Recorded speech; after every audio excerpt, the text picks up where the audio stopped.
สิ่งที่เขาจะเสียใจหลายที่สุดในบั้นปลายชีวิตบทความนี้มาจากหนังสือ The Top 5 Regrets of the Dying ในหนังสือนี้จะมีหัวใจสำคัญหลักๆอยู่5ข้อคือ 1. เขาจะเสียใจที่บ่กล้าพอที่จะใช้ชีวิตเป็นของตนเองก็คือตั้งแต่เกิดมาบ่เคยใช้ชีวิตเป็นของตนเองเลยชีวิตที่เป็นอยู่ใช้อยู่ย้อนคนอื่นอยากให้เป็นอยากให้ใช้บ่ว่าจะเป็นการเลือกสายการเรียนเลือกครอบครัวคู่ครองหรือแม้แต่เรียกเฮ็ดงานทำบางคนเป็นข้าราชการแต่ในใจแล้วอยากเป็นนักดนตรีย้อนอย่างย้อนครอบครัวอยากให้เป็นย้อนคนอื่นๆรอบข้างอยากให้เป็น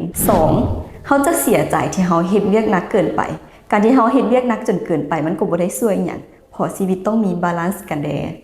3. เขาจะเสียใจที่บ่มีความกล้าพอที่จะแสดงความรู้สึกออกไปคล้ายๆคือเขาตกขุมหักไผคนหนึ่งแต่เขาบ่กล้าบอกออกไปย้านคำตอบของเขาเจ้าหรือตกอยู่ในสถานการณ์ที่บ่ยุติธรรมกับตนเองและบ่กล้าเว้าออกไปย้านเกิดความขัดแย้งเกิดขึ้น 4. เขาจะเสียใจเมื่อบ่ได้ติดต่อกับหมู่คนเฮาเมื่ออายุหลายขึ้นก็เป็นธรรมดาที่ชีวิตจะยุ่งวุ่นวายขึ้นแต่กลายเป็นมาหนึ่งในความทรงจำที่เฮาคิดถึงก็คือความสัมพันธ์กับหมู่ในวัยเด็กแต่มันจะค่อยจางหายไปเมื่อเฮาใหญ่ขึ้น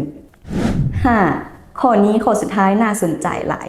เพราะเขาจะเสียใจที่บ่ได้อนุญาตให้ตนเองมีความสุขหลายกว่านี้เป็นย้อนหยังเป็นย้อนเฮาเองที่บ่มักการเปลี่ยนแปลงบ่มักการ transform มักอยู่กับอีหยังเก่าๆเดิมๆบางทีฮู้ทั้งฮู้ว่าอยู่บนนี้มันบ่ดีอยู่แล้วอึดอัดใจหรือแม้แต่ฝืนเฮ็ดเวียกที่เฮาบ่มักแต่เฮาก็บ่ยอมเปลี่ยนแปลงบ่มักหยังที่เปลี่ยนไป